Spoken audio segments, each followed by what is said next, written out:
starting today, and new episodes of the Cold Case series will be downloaded each week on CPD's, the Chicago Police Department's website, and on our YouTube channel weekly.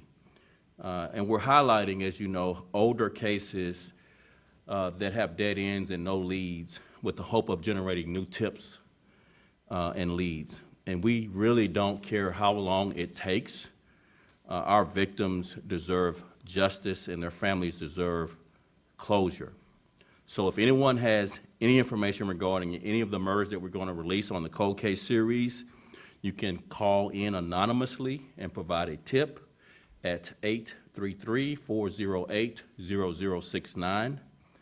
And you can receive a reward for tips that lead to either charges or convictions on these cold cases for up to $15,000. That tip line again is 833-408-0069 for a reward for tips that lead to charges and or convictions. A reward up to $15,000. So I'll go right into the crime update. As you know, during April, the city experienced a decline in homicides. There were 49 murders citywide for the month of April. That's a 9% decline from the previous April 2021. It's a 9% decline from April 2021. It's also lower than 2020's April. 2020's April had 58 homicides. And also lower than April 2019, which had 62 homicides. So it's pre-pandemic April, it was 62 homicides. So the 49 homicides with a 9% decline compared to April 2021 is also lower than 2020's April that had 58 and 2019's April that had 62 homicides. One homicide obviously is one too many, but we had declines compared to previous April for the last 3 years. In addition, our Bureau of Detectives is ahead of last year's pace with 111 murder cases cleared so far this year. As you know, being ahead of last year's pace is also ahead of the pace of clearances for homicides for the past 19 years. Year to date, compared to 2021, shootings are down 14%. So 14% fewer shootings, and year to date, not month to date, like we just talked about April, it's year to date, murders are down 8%. The Chicago Police Department and the men and women of our department remain vigilant in our crime fighting. Since the beginning of the year, officers have taken 3,493 illegal guns off the streets of Chicago, collecting more than 800 guns in just the month of April. Of that 3,463, 223 ghost guns were recovered. So of that 3,463, 223 were ghost guns that were recovered. To put that in context, the ghost gun recovery number, Chicago Police Department seized all of 2021, 458. So we're just in the first part of May, and we're already seeing a continued increase in ghost guns seized from the streets of Chicago. In addition to that spike in ghost guns seized, there has also been an 87% increase in assault-style firearms seized. That's assault weapons seized. And that's double the number of those types of guns that were recovered last year at this time. So increase in ghost guns recovered from our officers and an increase in assault weapons recovered by our officers. We also counted more than 570 gun arrests in the month of April. As you know, and I've repeated many times, every illegal gun recovered is a potential life saved. And every day officers dedicate themselves to ensuring their visibility, their engagement, their collaboration, and the challenge of taking guns off the street and what we are seeing in this country, a gun violence crisis that we haven't seen since the 90s for the city of Chicago, but for many cities, gun violence that we haven't seen on record for many cities. And finally, obviously, we have challenges that we're facing in our city that I want to highlight, and then we'll bring up Chief Dinahan for the investigative update. So there's three really challenges I want to highlight. There are many, but there's three I want to highlight. One being our visibility in our neighborhoods, and in particular in our downtown, which is a neighborhood. So we have deployment strategies to deploy resources around all of our neighborhoods. We've highlighted the 55 beats that drive 50% of the violence in our city, and we have a very aggressive deployment strategy there. And our downtown neighborhood doesn't really show up in that type of analysis. They don't have the volume of violence that maybe some other neighborhoods have, but they do have obviously significant challenges that we're putting together immediate plans that will start this week to add even more resources to our downtown neighborhood. We're also adding resources to our 9th district, our 8th district, our 3rd district, 4th and 5th district. So we're seeing across the board, the neighborhoods that don't fall into the 55 beats, slight displacement of violence that would not normally happen other places, starting to see spikes as well. So let me just talk a little bit about the 55 beats that we have focused violence, because they drive 50% of the violence in the city, according to our analysis. The declines there have been pretty significant. In the 55 beats, 29% reduction in homicides in those 55 beats, and a 41% reduction in shootings in those 55 beats. But obviously, we're starting to see shootings and homicides in areas that we don't normally see in the city, to include our downtown and other neighborhoods, particularly the 9th district. Hadn't seen the level of violence that it's seen this year in previous years. And so we're having to expand our resource deployment to other areas to include downtown. So that's the first challenge. Second challenge is our visibility and our enforcement action on the CTA. So as you all know and have reported, that the CTA is seeing spikes in violence, but I just want to add to that reality is there's a 46% decline in crime on the CTA compared to 2019. So prior to the pandemic, we saw significant declines on the CTA. 2018's CTA crime was down 30%. So pre-pandemic, there was a drop in crime. During the pandemic, we've seen, obviously, ridership go down, but an increase in crime, as we see this year. And so we are adding an additional contingent of resources to the CTA.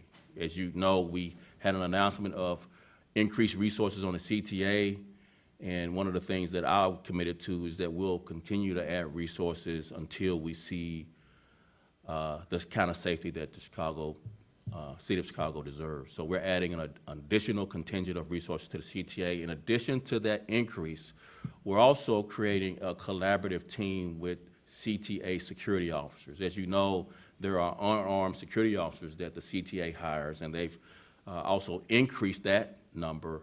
But we need to work more in collaboration with those CTA security officers so that we're working together more so than we have been in the past. So challenge number 2. The third challenge before I bring up Chief Dinahan for the investigative update is carjackings. And this has been reported on extensively, so I'm not telling you anything you hadn't reported on, but our carjackings continue to be a problem in our city. It continues to be a problem where our young people, our teenagers and preteens, are the significant majority of the offenders that we arrest. We have had repeated arrests for juvenile offenders who are repeat offenders, who have 5, 6, 7, 8 previous charges for carjackings. And again, the frustration with our officers obviously making these arrests and then having to make them again and again and again with the same juvenile offender, it's been quite a challenge. One of the things that we committed to is continuing, regardless of your age, to hold you accountable by making that arrest. We've made over 400 arrests for carjacking offenders. And carjacking, again, I just want to It's the charge of vehicular hijacking, it's the charge of motor vehicle theft, and it's the charge of criminal trespass to vehicle. The whole crew, everyone in the car that participated in the carjacking, we charged with 3 different types of charges. But again, that number hadn't had the impact that we want in reducing carjackings. And so one of the things that we've committed to is not only continuing to make these arrests, particularly of young people, repeatedly, but to also figure out a way to change their behavior. And I've given example after example after example. I'll highlight one I've given before, but I'll highlight a second one. So there was an 11-year-old that was a prolific carjacker. And we had arrested this 11-year-old, and when we went to the home of the 11-year-old, had a bag of 20 car fobs in his room, where he had 20 cars he had stolen. And this 11-year-old had not been in school for 2 years. So this 11-year-old had been in school since he was 9 years old. So Chicago Public Schools, CPS, got involved, put the 11-year-old in a program called Choose to Change. The 11-year-old had a mentor assigned to him every day in this program. As part of this program, this mentor would go to the home the morning of school, make sure he was dressed, ready to go, had breakfast, make sure they attended school. This 11-year-old hadn't missed a day of school. 11-year-old recently made the honor roll. But the most important thing for CPD, hadn't committed any other carjackings. We had another teenager similar to this 11-year-old that was participating in carjacking, and this young person accepted social services. We were able to get a job for this teenager. This teenager has not missed a day of work and has not committed any other carjackings. So the capacity to change the behavior of our young people does include the arrest, the charge, but it also includes providing services to change their behavior. So make sure you write it that way. It's not just skipping to not holding them accountable. It is the arrest, the charge, and social services for these young people to have a chance at changing their behavior. And before I come back up for questions, Chief Dinahan is going to highlight some of the investigations of some of our shootings and homicides and other crimes that our Bureau of Detectives are investigating, then I'll come back for questions. Thank you. Appreciate it. Good afternoon. I know there were a couple incidents that there were questions on, so I'm going to go over those as the superintendent mentioned, and then you guys can ask some questions. So on the 30th of April at 358 North State, at just after 1 in the morning, there was a homicide that took place outside of a bowling alley. This incident was a domestic-related incident where the offender in this incident was with a woman, and the offender's ex-girlfriend or another woman that he basically was a girlfriend. There was an argument, and the argument, they left the bowling alley. That argument ensued outside. The offender and a female were seated inside of a vehicle. His ex-girlfriend and additional females were outside the vehicle. The argument continued to escalate, at which point the male offender exited the vehicle, discharged his weapon, causing the death of one of the females, and then shooting another female, and then fled the scene. So the detectives are working with all the people involved, and they are seeking to apprehend this offender. There was another incident on the 1st of May, just after 1 in the morning at 145 East 23rd Street. This was an attempt carjacking, robbery-related offense. We had a victim who was 35 years old park his vehicle, at which point, right when he got out of his car, another sedan kind of pulled in front of his car, blocked him in. A male exited and actually jumped into the victim's vehicle. The victim started to walk back towards his vehicle. When he heard gunfire, he was shot in the foot. He drew his weapon. He was a valid CCL holder, exchanged gunfire with the individual in his car. At that point, the individual's car crawled out the passenger side, jumped back into the car that he came up in, and made good his escape. So the detectives are working with this victim. It all happened extremely quickly. The offender was masked, dressed in black. More than likely, the victim can't make an identification, but the victim did believe that he did shoot the offender. So the detectives are looking into other hospitals And once again, this is kind of an active, ongoing investigation. On the 1st of May, at approximately 5 in the morning at 201 East Walton Street, there was a murder inside of a hotel floor. It was on the 2nd floor, and the detectives have reviewed video. It appears there were some females who rented a room in the area, and then they, at some point, went down to a door that is not supposed to be open, an emergency door. They opened that door. They let several males inside that door, at which point the confrontation occurred on the 2nd floor. There was an exchange of gunfire, and the victim, who was 18 years of age, was found deceased on that 2nd floor. There was a handgun next to that victim. The offenders made good their escape. They fled the hotel room. The detectives are seeking to track a vehicle that they entered, and once again, active and ongoing investigation on this one. And then on the 1st of May, at about 5:21 p.m. at 172 North Wabash, we had an incident where 2 unintended targets were struck with gunfire. We had 3 male blacks inside of a taco place where an additional 3 male blacks entered. There appears to be a robbery that occurred, and then the victims of the robbery chased the offenders of the robbery outside of this taco restaurant, at which point we had the people who were robbed took out a firearm and started discharging at the individuals who took something from them. And then we had 2 victims that, like I said, were unintended targets in this. We had a male, 27 years of age, who had a gunshot wound to his hand, which required some stitches. Then we had another male, 55 years of age, who had a gunshot wound to his right ear that then entered and exited the back of his neck. Both of the unintended targets are in good condition, and the detectives, once again, are looking at video, trying to follow where both groups went, and we'll see if we could push out a video if we get good enough images from everything that we're tracking. Those were most of the incidents. Boss, want to take some questions? Before we go to questions, I want to cover one other topic, recruiting for the Chicago Police Department's new officers. To date, this year, we have 3,800 applications to be a Chicago police officer. We recently had a new academy class start with 67 new recruits. That's the high mark so far this year. Really, in the past several months, that's one of the highest numbers of a new recruit class starting. So we're starting to have some encouraging outcomes as it relates to filling our vacancies with our recruiting team doing a really good job going out and soliciting both at military bases, our city colleges and universities, and job fairs. That's really showing some early results this year. We got a lot of work to do and fill out vacancies, but we have currently 340 new recruits in the academy right now, and we had a recent class. We've been having a class start every month so far this year. So there's January, February, March, April class. The April class had 67 new recruits in it, which was one of the highest numbers we've had in recent months. With that, I'll take any questions. Yes.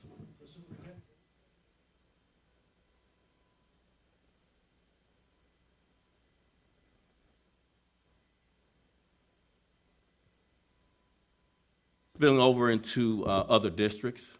I don't want to separate downtown apart from other neighborhoods. It's a neighborhood, it's just like any other neighborhood in the city we've seen some displacement issues. Well, we don't normally have the types of crime that are happening in various neighborhoods across the city.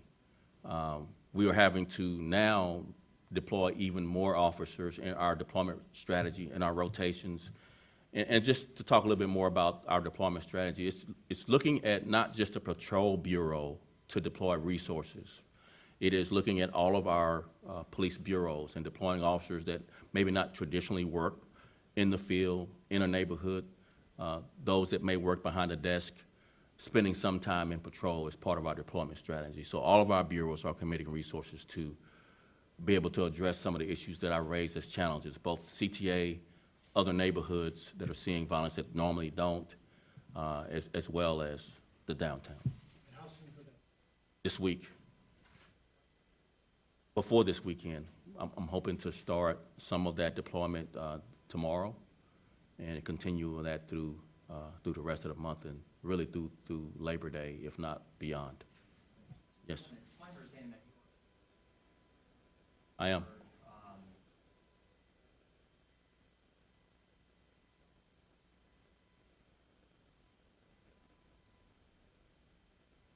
As you know, no one called to report.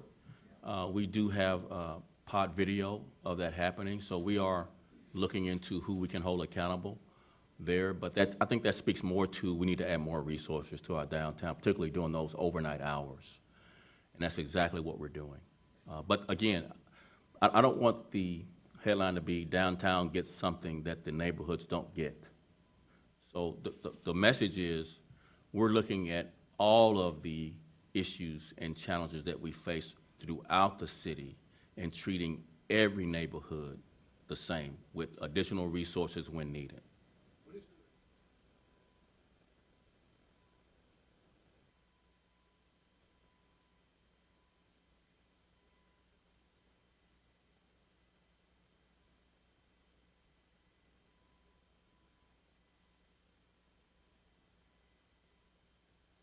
Exceptions are really important, but if you ask the west side or south side alderman, they would say the same thing about their constituents.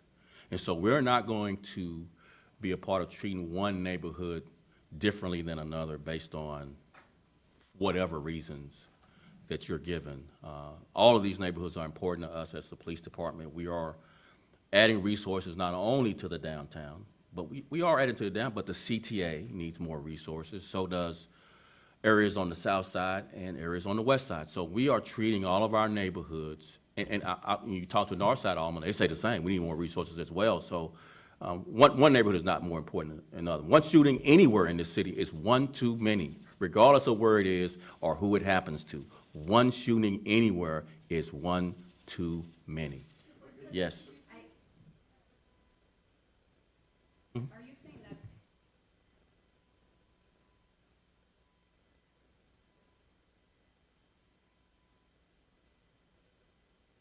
how new is that? So again, we're seeing declines in the 55 beats. I just want to make sure you write the context of my comments. So my comments are about the declines in the 55 beats that we were focused on. In the 55 beats we're focused on, they account for 50% of the violence looking back in history. So historical analysis shows 50% of the violence happens in these 55 beats. This year, we're seeing a 29% decline in homicides in those 55 beats and a 41% decline in shootings in those 55 beats.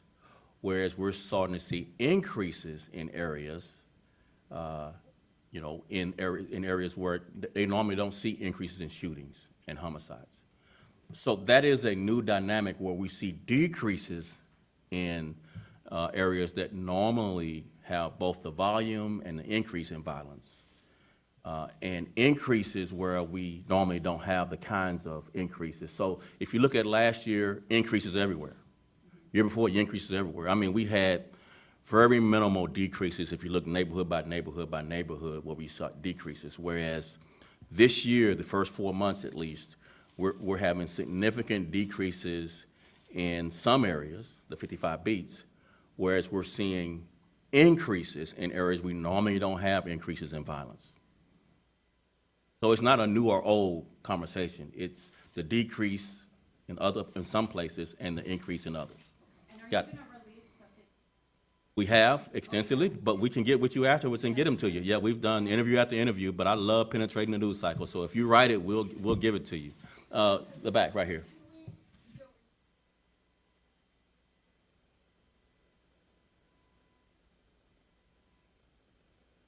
It's a long-standing police philosophy, so. Why,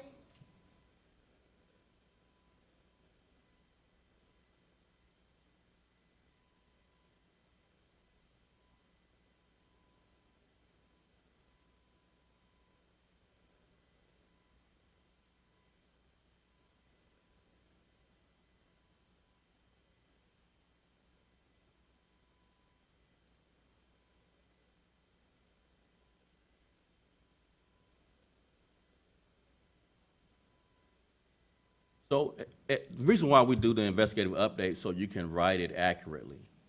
So there's not just shooting. So a man had a conflict with two women he was dating. and it turned into a shooting, right? Make sure you write it that way. The context of bolden, brazenness, whatever. The Taco Bell, this was a shooting that started with a conflict and unintended victims. One shot in the hand, another shot in another part of their body. So that's two where it doesn't necessarily characterize in the way you just asked that question. So again, that's not necessarily the displacement issue.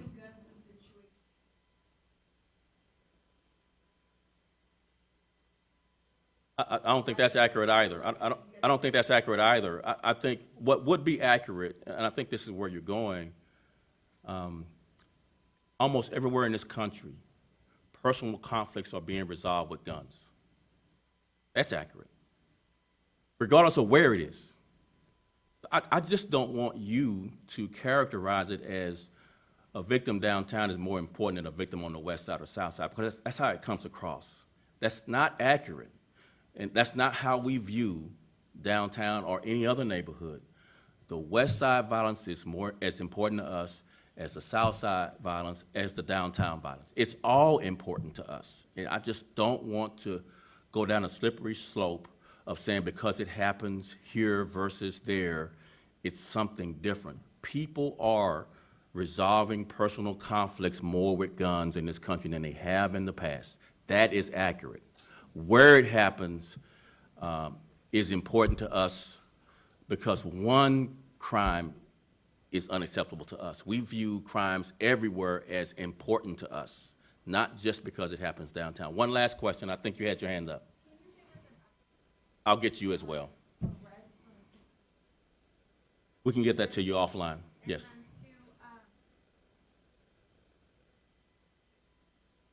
More police presence, and also more private security presence, and finally more collaboration between police and the security officers. We've been working separately too much. We need to work in unison much more. When is it? Immediately, this week as well. Yes, ma'am. Last question, by the way. Of work with.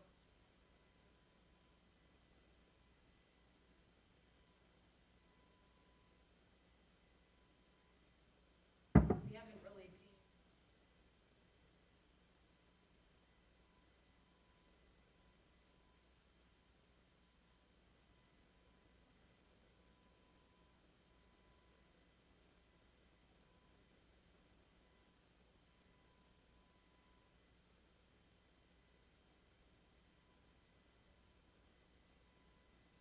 Yeah, so you asked a lot in one question, so I appreciate that. I know, I appreciate that. So let me just try to start with the investigation of those crimes are not suspended for any various reasons. You just have to give us an example of which one, and we'll follow up with you offline.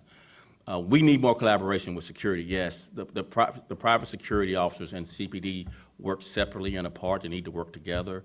The CTA video cameras are run by CTA. They are not CPD cameras. And yes, we ought to be releasing those images that might help us solve those crimes. But again, the CTA crime is unacceptable. We need to create more visibility and with a greater sense of perceptions of safety and real safety. We need to take action on these offenders that some are quality of life challenges, but some are crimes that they commit that we need to take immediate action on and hold them accountable. Thank you all very much. I appreciate it. Can I just follow up?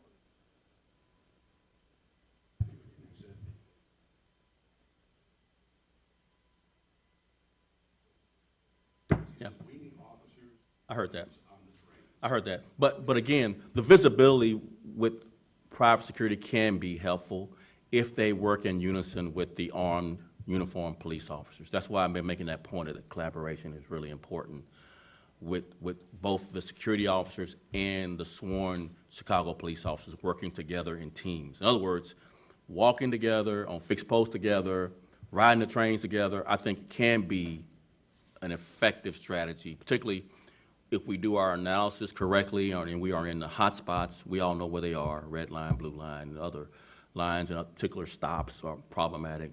So if we use data to inform where we are collaborating, that can be very effective. Yes, separate and apart when security officers are unarmed, maybe offenders don't take them as seriously as they would a But if we work together, I think it could be impactful and important. So more to come. Thank you very much. I appreciate it.